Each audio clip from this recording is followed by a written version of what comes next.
3 a.m. in the morning, I'm sitting That's into right field. Long run for Pilar. And Pilar all out into foul territory to make the play. Bogarts with a drive out to right field. Judge is back on it, and that one's gone. Against all odds. Here's a high fly ball driven deep to right. Verdugo back to the pen. Leaps up. He caught it. He caught the ball. He took it back. And I will keep on waiting for a better day. Ladies and gentlemen, welcome back to the Pesky Poll podcast. Now, this is very weird for you guys for two reasons. One, this is a Wednesday. All right. We don't record on Wednesdays. We always have our weekly Sunday episodes, obviously, the Lord's Day. So this is kind of weird for you guys. I do know that. But this is going to be something I'm going to start doing because the second reason this is weird is because obviously I'm by myself. All right. And I know this is going to be a complete and drastic change from what you guys are used to with your favorite idiot, Ari. If you guys didn't see the last episode, the Pat Light episode, episode 43, Ari is no longer with the Pesky Poll podcast for now. Now, you see, I completely understand from Ari's perspective. Ari has a lot of stuff going on in college, so, he made the best move for himself. I completely understand it. I am in no way, shape, or form mad at him. I'm just going to keep rolling. We are not ending the Pesky Poll podcast because this is one of my favorite things to do. I never had a love for really being in front of the camera and doing podcasting before, but ever since Ari and I have started it, I've truly fallen in love with doing this and talking to you guys at least once every single week. But for now, we're going to be making that twice a week. The main question I have is there enough content to get us through 2 episodes a week? And I think there will be. Now, let me tell you guys, this is not going to be a usual thing with just me here. This will happen anytime I don't have a guest. Sometimes it might happen, once a week on a Wednesday episode when I can't get somebody in here. Sometimes it might not happen for a full month and I'm just consistently bringing in guests every episode, and like every 4th or 5th episode I'm by myself. That might be the thing. We're just going to take it as we go. And I just want to say before we get started, a true thank you to you guys who have stuck with me and who have stuck with this podcast throughout. If this drastic change, if Ari was your favorite, which I know to a lot of people he was, and you don't want to listen anymore because Ari is not part of the podcast, no feelings lost. I completely understand. Nothing against you guys, of course. But with that being said, YouTube, you get to see this beautiful face, as is every week, and with more faces coming in the future. So make sure you hit that subscribe button and turn on those notifications. Spotify and iTunes, I hope you guys can just go through with just listening to my voice. I've been told I have a nice voice, so why not hit that follow button to make sure you get to hear this voice? And like I said, many others every single week, now twice a week. With that being said, follow the Instagram at Pesky Poll Podcast. And let's get right into our first, not necessarily bit of news, but first thing I wanted to talk to you guys about, which is an article from CBS Sports. It says 21 fearless predictions for the Boston Red Sox in 2021. Now, I'm going to hopefully be able to share this with you guys. Now, I'm hoping you'll be able to see that. It looks like you can. So, the first thing that it says is Alex Verdugo will be an all-star in 2021. I completely agree with this. Like it says, kid averaged 308 last year in his first season with the Red Sox. I think just with the slow accumulation of fans coming in, this is going to allow him to get a lot more hype. You saw he was trying to get hype last season. He was trying to elevate everyone around him to be like, yes, we're doing something good. Something great happened. Let's go. It was like watching a college kid or a high school kid bring that same sort of energy. But it wasn't reciprocated, mainly because this team sucked. And, it just wasn't a good combination for this team. Number 2, Andrew Benintendi will not be an all-star. And that one to me is obvious. I want to change this one to, will Andrew Benintendi be on the team throughout the entirety of 2021? And I know my little sister will kill me if she's listening out there, but to me, this is a no. It is not. He's not going to be on the team come the end of next year. I see Andrew Benintendi starting for this team in left field, being really good, decent, probably around a 250 to 260 range. Not that many extra base hits, and on-base percentage somewhere around like 350, somewhere in that range, and making him good enough to be traded away. Next, Chris Sale will contribute in 2022. Now, I saw the first three. After this, I don't know what's happening, and I hate how this article automatically scrolls for me like that, but we keep it rolling. So, obviously, we have not seen Chris Sale since around 2019. The end of 2019 was the last we saw of Chris Sale. We obviously did not see him at all in 2020, and it's looking like he's not going to even be back on the field till July. I see him coming back slowly, obviously. Somebody with that kind of injury, and I've spoken with people with, not career-ending, season-ending injuries like that. I think it was Cade McClure who had an injury in his knee. If you haven't checked that, go check it out. I think he tore his meniscus and something else in his knee, and it kept him out for the entire season. You're not going to come back at that same height that you were when you started. You're going to come back, ish. You're going to come back at like 50, 60%. Just look at how Kevin Durant started if you're an NBA fan. In those preseason games, we weren't seeing the exact Kevin Durant that we know and love. But as the season's progressed, I know we're only 8 games in, but he's slowly and surely come back to that Kevin Durant that we have loved. All right. And for anybody except Thunder fans.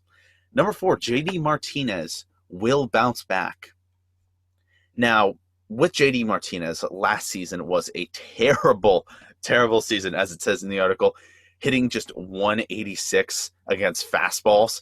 That's not the JD Martinez we as Red Sox fans have grown to love. That's nowhere close to what we have seen off of him. So, with a 361 rate, though, in 2018, I don't see him. Obviously, JD Martinez in 2018 was nuts. All right, that is going to be nowhere near replicable.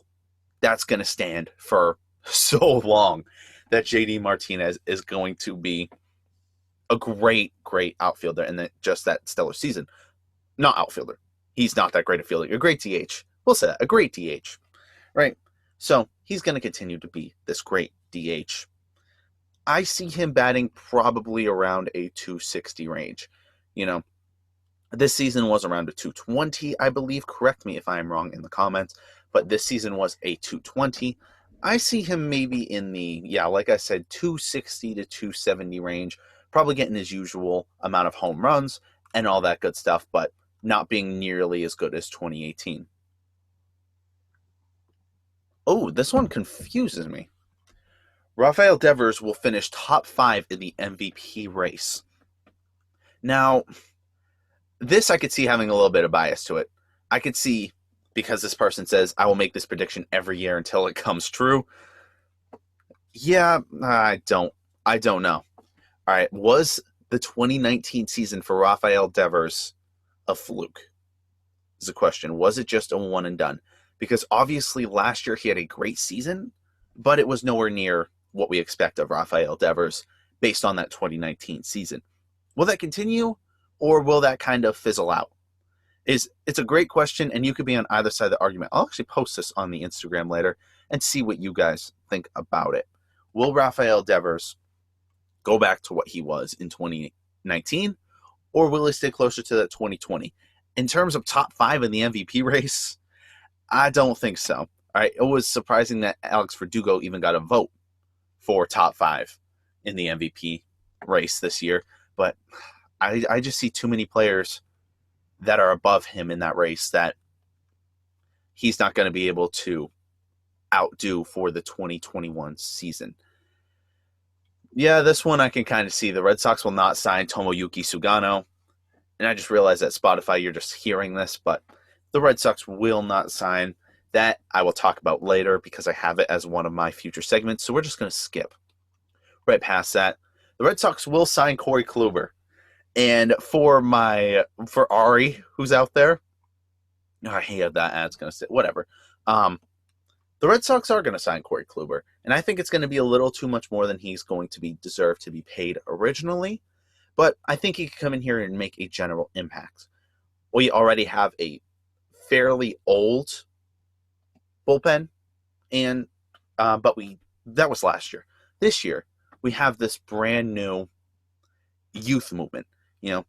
Tanner Houck, Connor Siebold, Nick Pivetta, excuse me one sec. Garrett Whitlock, all these guys that are coming in to create this youth movement in the bullpen. Did I just click out of the article? Sorry about that. But with that, with Corey Kluber, I could see him being a true mentor towards these younger guys. And as obviously you guys see, this is my first time working with screen share on Zoom. Because I'm going to be by myself sometimes, I'm deciding to switch over to Zoom. And plus, it'll make our future guests a lot easier to access in. But this should be, I think he'll be back. I don't really see any other teams that could really, give him the opportunities that he's looking for, like the Red Sox. So, yeah, I see him coming in. This is another one I like. So, oh my God, this article needs to go away, or this footer. The Red Sox will also sign Jake Odorizzi. Ari would also really love that. And I think these are two big moves in free agency. We got Whitlock out of the Rule 5 draft. We got Matt Andrees, right? We might get Puig, which is something we'll look into a little bit later. But Jake Odorizzi and Corey Kluber, I could see this really happening. I would actually be really excited. Will it take away innings from our younger guys? I say no, because it's looking like the MLB is going to start on time. So we will have our 162-game season. Hopefully, keep your prayers up for it. But I would really like to have Jake Odorizzi on this team and see what he can do. Next, JBJ will leave in free agency. Now, we've talked about this a couple times. For the OGs, they know how close in my heart JBJ is to me. I took a picture with JBJ. It was the last season, or it was the last, It was the last game of the 2019 season, and I was lucky enough to be able to take a picture with the great JBJ. But, there should be a good market for him, I think. Right? He's a great, I don't know what I just did. Like I said, technical difficulties. But there's going to be a big market for JBJ come this offseason. All right, the Astros are very big into him. The Blue Jays, if they don't get Springer, I can see the Blue Jays maybe, coming in on that. But sadly, I think he's gone. And that pains me to say that sadly he might be gone from this team. But, hey, if it happens, it sadly happens. We'll bounce back.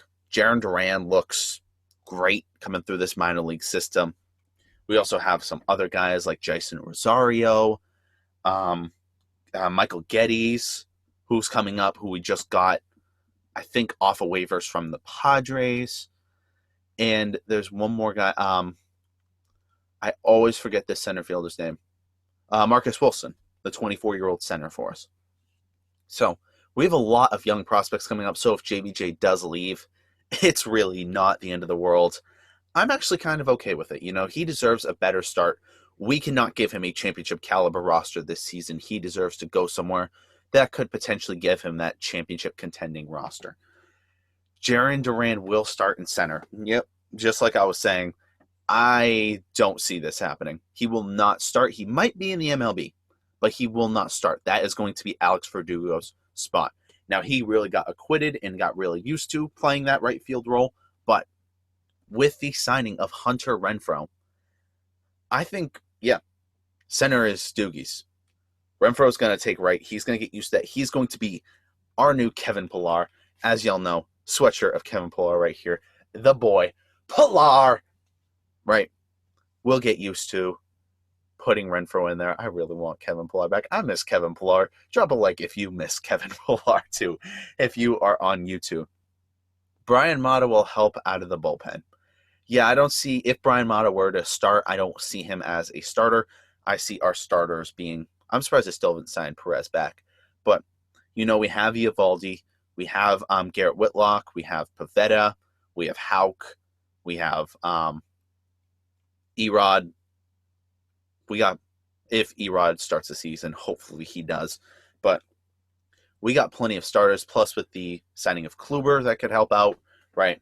We might see a 6-man rotation for this Red Sox, and I'd be actually fine with that. I wouldn't be too opposed to that, right? But if Mata were to come up, he would be, and was one of our, I don't like that. He is one of our young guys that I forgot to talk about, who is coming up and is really going to help us. Matt Barnes, no, I don't like it. I'm not going to lie to you guys, I don't like it. In all honesty, I would rather have Evaldi switch back to the closer role like he did in parts of 2019 than have Matt Barnes close. Matt Barnes is known for blowing leads. It's him and it's Chapman. They have been the memes of this channel for a long time, right? I don't see this happen. It's probably going to happen, and I don't like it. All right, that's my final verdict. It's probably going to happen, but I don't like it. This one I do agree with. Bobby Dahlbeck will win the first base job outright. I think at this point we do not have a viable second base option, or at least one that's starting caliber. We have a couple guys that can maybe slide in there, and yeah, you're okay. You're not bad, but Bobby Dahlbeck should be first. Chavis should be second. Obviously, Xander and Rafi on the other side. And in your outfield, it should be Benny for at least the first half of the year. Doogie, Renfroe. And that's still, with Vasquez behind the plate and with JD being our DH, that's still a top 10 offense. Like, you can't tell me that's not a top 10 offense. The problem, once again, with this year is we're going to lose because of our pitching. And that should be obvious to a lot of us. Hunter Renfroe will hit 20 of his 30 home runs at Fenway Park. Now, the question is, will Hunter Renfroe get 30 home runs? I'll say yes. I can say if he is the consistent starter and plays at least 145 out of 162 games, we will see Hunter Renfroe hit 30 home runs. 20 of them at Fenway Park, I can see that happening too. Hunter Renfroe is a very, very right field hitter, right? A lot of his big bombs are to right field. And that works with Fenway Park because if you look at a diagram, the pesky pole is only at 280 feet. I believe 280? It's either 280 or 320. It is very, very short. And then slopes out to, I believe, 380 once you hit the bullpen, right? So if he can master the same thing Johnny Pesky did and rope it around that pole, he'll be more than okay. And I can easily see him hitting 20 at Fenway Park. If you guys can hear the phone ringing, I apologize, but this one hurts. Ari, where you at, my guy? Dustin Pedroia will retire. Now, with Dustin Pedroia, it's looking like the Red Sox are trying to make a kind of lower contract with him to allow him to sign a one-day with the Red Sox to retire. We love Pedroia, man. If you go back and watch the last episode, the thing I got Ari for Christmas, I got him a signed jersey cut piece of a Dustin Pedroia card. And that card goes for like $75. That card is not cheap, but it was for Ari. And for those of you guys who don't know, Ari and I have known each other since he was 9 years old and I was 10. He will always be my brother. So he deserved it. All right. Erod will need to be eased back into things after COVID. Obviously, with myocarditis. All right. He's going to have a lot of problems, so I do not expect him to be the ace right off the bat. I expect him to be maybe our fourth or fifth starter, if not coming out of the bullpen, which is more than fine. This is not going to be a winning season for the Red Sox. There is no need to push him. Let him come back at his own pace. Let him just ease himself into being our starting pitcher again, and hopefully he can just bounce straight back from there, right? I'm really hoping. Ooh, Nick Pivetta will leapfrog Tanner Houck on the depth chart. Now, this one I never really thought of. I see them more, combining and being a real tandem hit, either as our 4 and 5 guys on the starting rotation or both in the bullpen. I don't really see one blasting out over the other. Nick Pivetta, right? He had a 4 ERA in the minors, and like I said, the real piece of that Workman-Barnes trade was Connor Siebold, right? I like Seabold more than I did Pivetta. But once Pivetta got the call up last year, he showed us a lot of great things. Tanner Houck did too. Tanner Houck came in here and basically was a righty Chris Sale, right? Both of them are going to be great for this Red Sox team this season. But if I had to pick between the two, if I said I need to release one and keep one on the team, honestly, I'm keeping Tanner Houck over Nick Pivetta.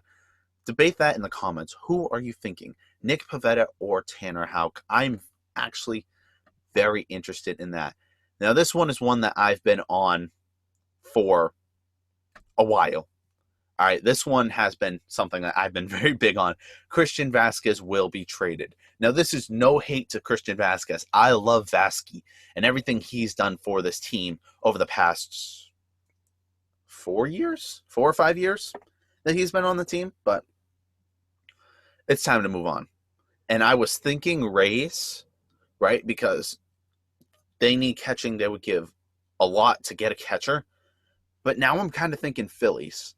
And seeing the gems that Heim has been able to trade for, he got Garrett Whitlock out of the draft, who looks like to be a very promising piece for our rotation, right? Nick Pivetta and Connor Seabold look to be very, very good for us, right? We have a lot of guys who he's traded for that can come in and really, really make a difference, right? Michael Geddes is another guy he signed. This guy is very good at prospect talent. Just look at the Rays, right? Look at the Rays farm system. All right, minus the guys that they got for Blake Snell, that farm system is loaded. It's going to be something very interesting to see, like what Christian Vasquez can be traded for. But I think he can go to the Phillies, right? And there are two reasons I say Phillies. One is because they need a catcher, right? They don't really have with JT Realmuto maybe going somewhere else. I don't know. What's the word on JT? I haven't heard anything. But with him out, right, you have Bryce Harper there by himself. They're looking for maybe another catcher. And with Dombrowski being the guy over there, and you know how much our Red Sox fans love/hate Dave Dombrowski. He is he's something else. We'll say that much. He is something else. But Christian Vasquez should be traded, possibly to the Phillies, possibly somewhere else. I can't wait to see if he is traded, what Heim could potentially get for Christian Vasquez. Right? Nathan Eovaldi will get hurt. I don't like that. I don't like even talking about injuries, but we all know injuries are part of the game. The injury gods will get their people. That one I'm not really going to comment on. It could go one or the other. You never know. Anybody could get hurt. Vasquez could get hurt. Rafi could get hurt. Eovaldi could get hurt. Anybody can get hurt. All right, so that one, and I don't really like talking about injuries. And this one I can maybe see. The Red Sox will make a late summer run but miss the playoffs. I can see this team, if we were to play a full 162-game season, I see this team going probably 75-89. 75-87, my apologies. 75-87 is my guess for this Red Sox team come whenever the playoffs will start, October, or late September, early October. That's my prediction for them. Right, this team has got some good pieces, but isn't ready yet for a playoff run. We're still coming off the highs and the glory of the 2018 World Series. We still have a lot of people we're paying. We're paying Manny. We are paying Manny, for Christ's sake. Right, he is in Australia and is 48. He has not played for the Red Sox in over a decade. All right, we're still paying Manny Ramirez. Right, that one hurts. Not gonna lie to you guys, that one hurts. All right, so hopefully we'll be able to make that late summer run, miss the playoffs. If they make the playoffs, that's awesome. You never know what's going to happen. Tampa Bay obviously lost Blake Snell, but the Blue Jays are on the up and up, so I can see the Blue Jays maybe coming in there and stealing that spot too. 21 fans will return to Fenway Park, and let me tell you, they damn better return, because I'm going to be right up there where that dude is in the blue t-shirt with his hands up. All right? I've actually been there. I've actually sat right where that dude is, right? Me and my boy Adam, who is the host of our Fumble Rooski podcast, and will be coming on here very, very occasionally, right? Funny story. We went to see the Red Sox versus the Twins, right? I got a sweet deal on some Green Monster seats, but my little sister couldn't go with me, so I'm like, who am I going to go with? Now, my friend Adam, right? Him and I were roommates, but we were randomly assigned to an apartment.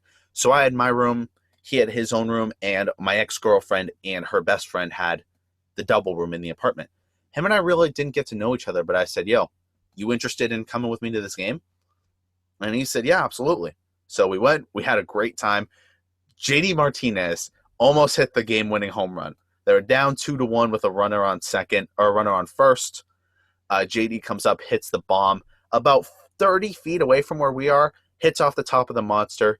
Whoever the Twins outfielder was with an absolute cannon to get, I think it was Chavis, out at home plate to end the game. But we better be allowed back at the games. Oh, that's going to kill me if we're not. That's going to kill me. I need at least one more while I'm still in Massachusetts. For those of you who don't know, I live in Tennessee currently. Used to live in Maine, but currently live in Tennessee. That's why I'm a Red Sox fan, not a Tennessee fan. Right? I'm not an Atlanta Braves fan. Nah, I'm good. We bleed Boston all the way. But my college, Dean College, represent Dean College one time, is about 45-minute train ride away from Boston. So whenever I want a game, I can hop on the train and just go and watch. You know, it'll be a $30 day, right? On a cheap day and for nosebleeds. But that'll be a $30 day to go watch the Red Sox. So that is my the 21 predictions of the Red Sox. And hopefully most of those will come true. Most of them. All right, we still don't know. But the next little bit of news is the Red Sox ended up picking up a pitcher for a minor league contract, and his name is Daniel Gossett. Now, from what I've seen, Daniel Gossett doesn't look too bad. He is going to be a minor league guy, plus get an invite to spring training so he can maybe jump up. This guy was actually drafted by the Red Sox in 2011 in the 16th round. I do want to send him a message and see if I can get him on the show. Y'all know, we're trying to get everybody on the show. If you work with the Red Sox, if you're part of WEEI, I'm trying to get everybody on this show, so hopefully we can get a lot. This guy's 6 foot, so still a very well-sized pitcher. From what I can see, does he look like a starting pitcher? Yeah, he is a starting pitcher. So hopefully he can come in spring training and, do something good. The problem with Daniel Gossett is he has not pitched since 2017 or 2018. 2018 is the last time he's pitched. So he's been off of baseball for 2 years. He's never played for the Red Sox professionally. He played for Oakland in 2017 and 2018. Only played 5 games with Oakland in 2018, though, with a 5.18 ERA and pitched to 0 for 3. And 2017 wasn't that much better. 4-11 record with a 6.11 ERA. So, I mean, at this point, I'm willing to give anybody a shot. If you can come in here and wow us, great. If that doesn't happen, nothing lost. You know what I mean? Nothing lost. So I'm really looking to see what he can do. Hopefully he can come in here and do something great for this Red Sox team. Speaking of people that we could potentially bring in, right? Ari and I have had many fights about this one player coming to Boston. And I love it, and he hated it the entire time. That would be Yasiel Puig. Now, with Puig, right, you could be on either side of the argument for him. You can either be, oh, I love Yasiel Puig, he brings such a spark, he's not afraid to go out and get dirty. Or you could say, oh, he's been in so many fights, he will not help this team, he will mainly hurt it. And right now, it's looking like the Red Sox, Yankees, Astros, Marlins, and Orioles all seem to be really competing for Yasiel Puig's services. Right? He did land on the Braves last year, if you don't remember, but he got tested for COVID just a few days later, and he never played for the team. So, I don't know. Hopefully he can come in here and do something great for this team. I don't know. I'm really hoping for it. All right. But if you think about it, though, does that hurt the development of some of these younger guys? I say no, because maybe you bring in, let's say you bring in Puig, right? You have Puig, Renfroe, Doogie, and Benintendi. Bring up one more guy to be a backup outfielder, probably Jarren Duran. Bring up Duran, right? Let Wilson, Michael Geddes, and Jason Rosario be your outfield in Worcester, which y'all know we hate the name. We hate the Woo Sox, right? The logo looks like something out of a kid's Happy Meal, all right? Go look it up. Go look up Lovisa Lou Sox. If it's still the same logo, it looks like it just came out of a kid's Happy Meal. All right.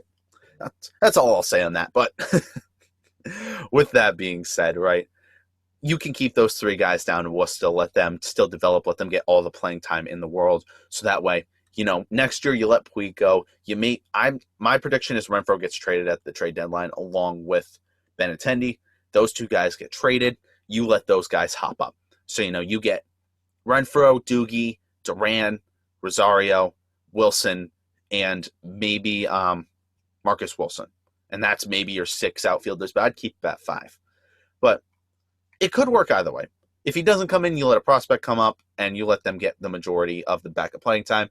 If not, you let the prospects go back down to AAA, give them a bunch of playing time, and then mine is the first, and obviously Ari's was the second out of those.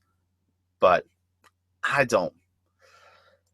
The MLB is a very confusing place. All right, if you are a brand new MLB fan, first, this is the place to get all your Red Sox coverage that you will ever need, right here in one place at the Pesky Podcast. I strongly suggest you listen to other podcasts, as in Section 10 and the Gone Bridge podcast. So Section 10 is obviously the biggest, but myself and the Gone Bridge podcast seem to be the other 2 very small guys that you can really listen to and learn a lot from. And I mean, hey, we got to start somewhere, right? All of us are very, very new to what we do, right? And that's why I started up the brand called Amateur Hour Sports Network. We're all a bunch of college kids that don't have a lot of professional experience in this. So that's why I'm starting out as the Amateur Hour Sports Network.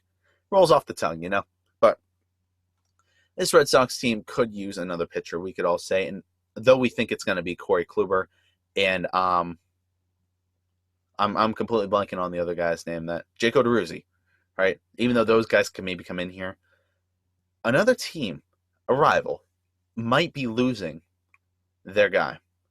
Masahiro Tanaka might not be coming back with the Yankees. Now, this is a report that just came out, and him and his agent are both, Tanaka said himself, quote, "At this stage, we are not limiting the teams we want to play for next season, but we are thinking about all the teams that are interested in us," right? Now, the Yankees have already told Brett Gardner and Tanaka that LeMahieu is their number 1 priority. They're doing everything in their power to get LeMahieu back. And it's looking like it's between LeMahieu and, for LeMahieu, it's looking like it's in between New York and the Dodgers. So it might be one of those 2 teams. I got him maybe going to the Dodgers because of Justin Turner out. They're going to do everything in their power to either get him or Rizzo. And either way, the Dodgers are going to be overpowered once again next year. I hate the Dodgers. Y'all, if y'all are true Red Sox fans, you already know. I mean, you can support Mookie. I support Mookie, and I hope Mookie wins. But I hate the Dodgers. All right. I can do that. All right. You can do that. We all can do that together. It just makes sense. I mean, this team that we did trade him to LA, it's not like he just said screw us and went and signed with them. You know what I mean? You know what I mean. But with Tanaka maybe being out there are a lot of teams that could use Tanaka. Right. Do I think he comes into Boston? No, but that could really insanely shake up the Yankees, right? They have power on power on power on power on power. And that's an obvious, especially if they get LeMahieu back. He's that contact guy that can really help them get out of 2-strike scenarios. But this team is really struggling on pitching. I mean, if they lose Tanaka, we already got Garrett Whitlock out of them. We got a lot of guys. And they're losing guys, and the guys that they have aren't that great on the pitching side. Garrett Cole is not living up to that money in the slightest. Right? We can all agree to that, right? Martin Perez was almost better than Garrett Cole this season. That shouldn't be something really out there. Garrett Cole did not live up to his money, nor does Giancarlo Stanton. Giancarlo Stanton does not live up to his money in the slightest. Bryce Harper does not live up to his money in the slightest. All these guys. The only 2 guys that really live up to their money that make that bank are Mookie Betts, Mike Trout. Because those are the 2 greatest players in baseball. Obviously, they deserve that money. But we could see a real shakeup when it comes to the AL East, right? The Orioles are going to Oriole. They're still going to suck. All right? I know they got rid of one of their other guys that we talked about 2 months ago. Oh, it was their outfielder. I can't remember his name off the top of my head. But the Orioles are still going to be the basement. They're going to suck, right? But I really see Nobody in the AL East getting above 87 wins. And is that crazy to say? Maybe. 82 and 82 is 500, right? I don't see any team going over 5 games above 500. If you were to ask me right now, I'm going to assume Tanaka does not sign with the Yankees, right? And you were to ask me right now, how do I see the AL East playing out? I see the Yankees getting 86 wins, the Tampa Bay getting 82, Blue Jays getting 82, Red Sox getting 75, and the Orioles getting 66. Watch that come true. All right, if that's coming true, I'm so clipping this. All right, this is filmed on January 5th. All right, this should be up January 6th, if I'm not lazy with my editing, which we all know I always am. But that's my AL East prediction, is Yankees 86, Tampa Bay and Toronto both being at 82, Red Sox at 75, or 77. So I want to say 75 or 77, and I'll say 75. All right. 75 and 87 will be there. Yeah, that makes sense. No, it doesn't. And whatever. 81 and 81 is 500. I'm sorry, 81 and 81. I'm an idiot sometimes. All right, I just pulled a complete R there. All right, yeah. I see Yankees finishing 86, right? Toronto and Tampa finishing at 82. Boston finishing at 75. And Rays 66, we'll say. All right, but speaking of those Blue Jays, and this is why I see the Blue Jays going up, right? They officially put a multi-year offer on the table for George Springer. 5-year deal, right? We don't know the exact number, though, but it's reported well under his $150 million mark. Now, is George Springer worth 5 years, $150 million? Absolutely not. George Springer is not at the same level as Mookie Betts. Mookie Betts got around $30 million a year. Yeah, Mookie got a 10 for 360 or a 12 for 360. I think it was a 12 for 360 is what Mookie got, right? That's $30 million a year. George Springer and Mookie Betts should not be getting the same amount of money annually right now. George Springer should be getting a 5-year, $100 million deal. $20 million a year. Very, very good for a guy like George Springer. Well deserving of that money. And I think that really works out for both sides. He gets his money. He's locked up until he's 36. And the Blue Jays get a solid, really good outfielder for the next couple of years. How his bat's going to be, we still don't know. Right? Last year was terrible for him and the Astros in general because, might have cheated to get those really good numbers. But you can't question George Springer defensively. That's going to be something that's always going to be there. Right? Going over to the Dodgers, though, and Mookie. Well, not Mookie, but Dodgers lost somebody who's looking like they're not going to get back and they're looking to part ways with, and that's Justin Turner. Now Justin Turner has, last year, a .307 batting average, 26 runs batted in, 4 home runs, which in a regular season would turn out to be about 13, right? No, about 12, 11 or 12 home runs, right? So very down year with the home runs, but, he's still one of the top, I'd say a top 10 free agent right now. The problem is Justin Turner's 36, right? And Justin Turner just came out and said he wants a 4-year deal. He wants to be with a team until he's 40. And as a third baseman, I know he's been crazy consistent. He's the definition of consistency. But if I were any teams, I wouldn't give him any more than a 2 in a team option. That's my most. 2 years on the books with a 3rd year potentially. A 3rd year, maybe. You know what I mean? So we'll definitely see what happens with Justin Turner. I don't see any team wanting to pay Justin Turner when he's 40. Father time catches up to everyone. You have guys like Tom Brady who it's not going to catch up to until you're very, very late, but it'll catch up to everyone. And finally, for the last piece of news we have today, this episode's been around 40 minutes long, which I like. I like that sort of length. The Mets have free interest in Brad Hand. And Brad Hand is still a very, very, very, very, very good relief pitcher / closing pitcher. In, I believe it was 2019, he put up 205. I don't think he pitched last year. Did he opt out? I don't remember, but .205 ERA with a .77 whip. For those of you guys who don't know what whip is, that means walks and hits per inning pitched. So for every inning pitched, it's, he's giving up less than one batter per inning. And that is insane, right? Usually most guys are around the 1 to 1.5 range. To have a .77 is great, right? 22 innings pitched and 29 strikeouts. This guy is a strikeout machine, obviously averaging, I would think that's to about 11 strikeouts per 9 innings.